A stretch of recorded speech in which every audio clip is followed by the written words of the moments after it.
This is part two of today's video lecture. I went through the first filter and the first part. I'm going to take you through the other four, which is a bit of a quicker journey than the first one. So filter two is called the advertising license to do business. And this is really talks about how advertising can impact the type of stories that news organizations do. So here are two blurbs that I picked up from two New Jersey newspapers and from the advertising sections. This is a section where if you're interested in advertising, you go there and they tell you why you should advertise in their publications. And you can see that they both are heavy on telling potential advertisers that we have readers who are upper class, who make a lot of money, who have buying power. So just to backtrack a second here, newspapers, radio stations, websites, any type of news organization, TV stations, they exist for a profit. They need to make money. How do they make money? Through advertising. How do they attract advertisers? By telling potential advertisers, we have a large audience. We not only have a large audience, but we have an audience that has the financial resources to buy the type of products that you're making. So if you look here, you can see the wording, the Asbury Park Press, we reach more New Jersey adults with purchasing power than any other local newspapers. We will connect you with consumers ready, willing, and able to buy. Bergen Record actually has dollar figures in there that will tell you what the median household income is, how much people make in their coverage area, and how it's higher than other parts of the state of New Jersey. So if you're an advertiser, you're thinking about advertising, you go to these places and right away you see, okay, they have readers who have the money, have the resources to invest in what, or to purchase, what product I'm making. So how does this affect news? Just think about it for a second. If you want to attract readers with buying power, you tend to do stories that appeal to them.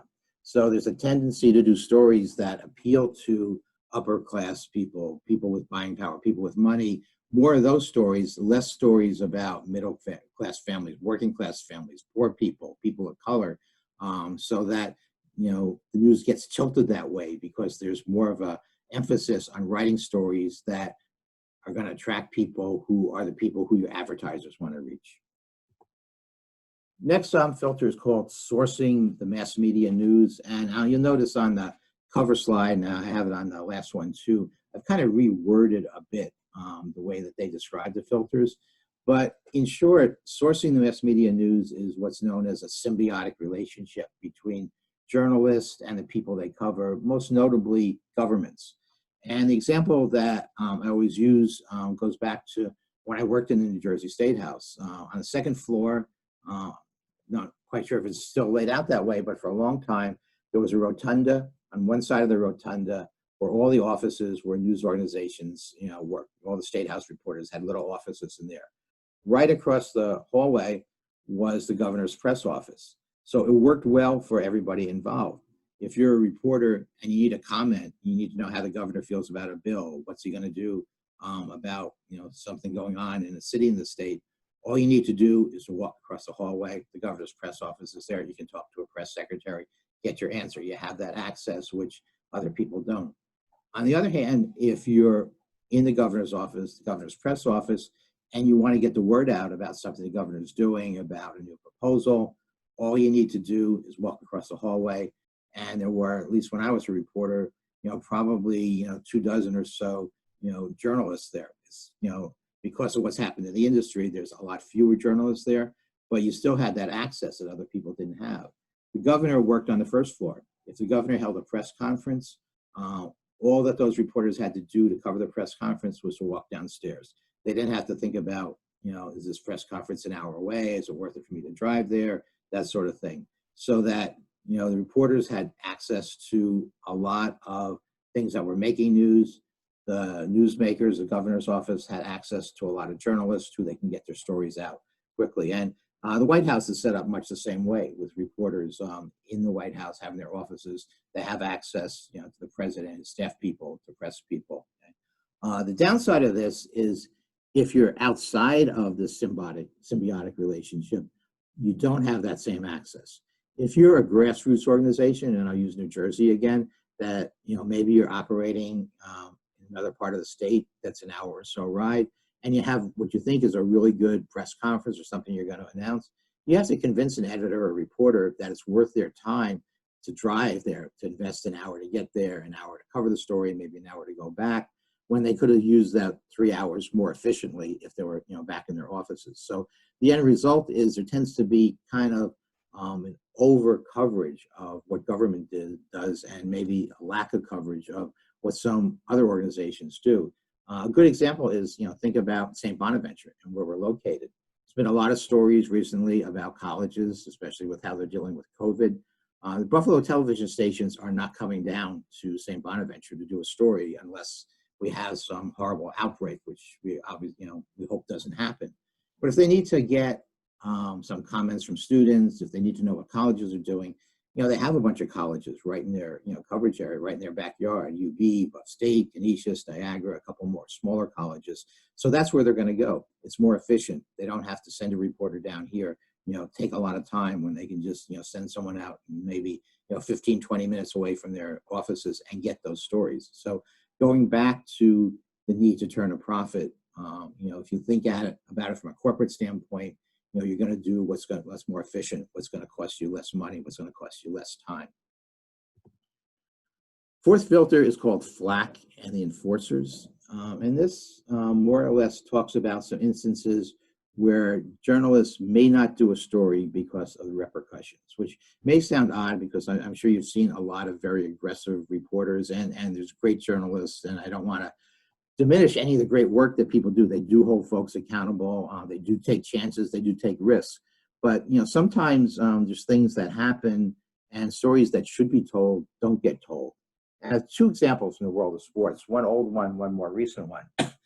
Tiger Woods, a little over 10 years ago, he had been known as this person with a real squeaky clean image, was the best golfer in the nation.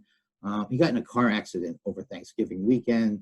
A lot of things started to unravel about his life. I think he had a dependency on some medications. He was not faithful to his wife. Apparently, he was having affairs in a number of cities where the PGA tournament was.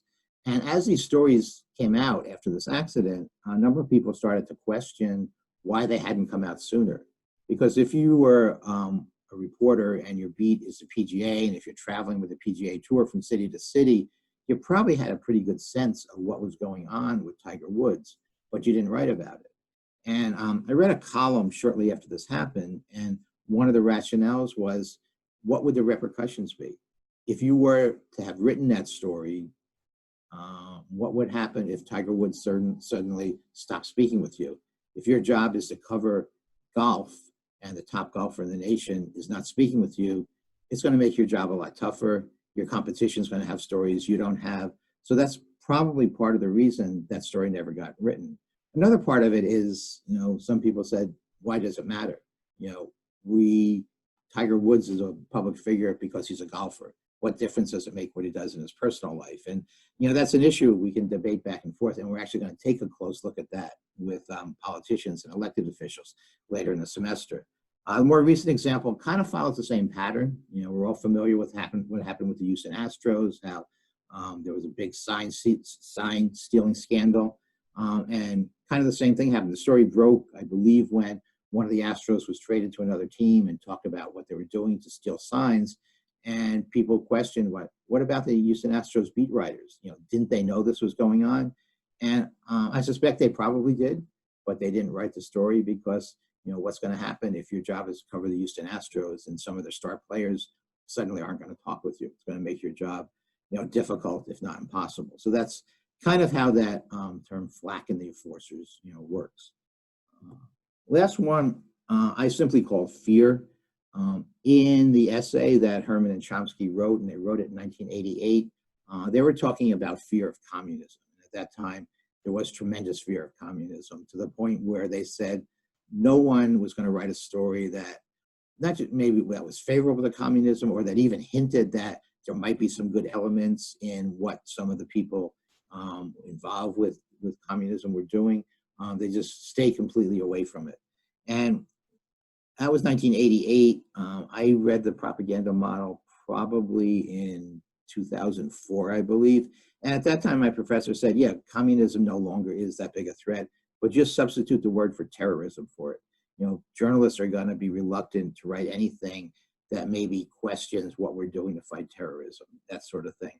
And it was true. It was a pretty good analogy. And here we are, 15, 16 years later. And I think that's still true to a certain degree about terrorism, although, people have written some more in-depth things, that they've gone into some other aspects of what's happening around the world. But there's still, whether it's terrorism or other things, there's still some hot button issues that people just tend to stay away from because, they know it's just going to lead to trouble. It's going to lead to spending time to defend what you write. It may lead to financial, obligations if you end up in court. And again, I don't want to diminish the great work that a lot of journalists are doing, because there's people who have taken tremendous risks professionally, personally, to get important stories out there. But we should be aware that there is this fear factor that sometimes affects what gets printed and what gets written about and what doesn't. So those are the 5 filters. As I said, these are kind of the way I reworded their titles, which were from a kind of a longish academic paper. Media consolidation, the drive for profit, advertising, symbiotic relationship, flack, and fear. And all these slides are on Moodle separately, so you have a chance to look through them. As I said, I just wanted to talk each one through to kind of explain them a bit better. So with that, just like last week, it's Wednesday. We're not going to meet again electronically till Monday. So I'll wish everybody a good rest of the week and a great weekend.